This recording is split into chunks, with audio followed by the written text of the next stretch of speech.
Mas mura ng patakbuhin, eco-friendly pa yan, eco-friendly pa. Yan po ang electric tricycles na gawa ng mga Pinoy. Dahil kuryente ang nagpapatakbo, makakatipid sa gasolina ang sino mang gagamit nito. Balita hati ni Jiggy Manicad.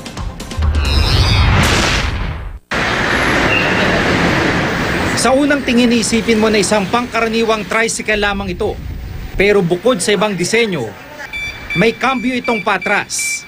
At tumatakbo ito sa pamamagitan ng kuryente.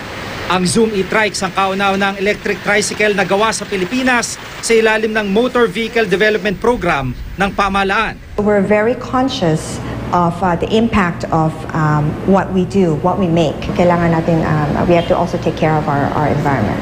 We actually make the Zoom e-Trikes here.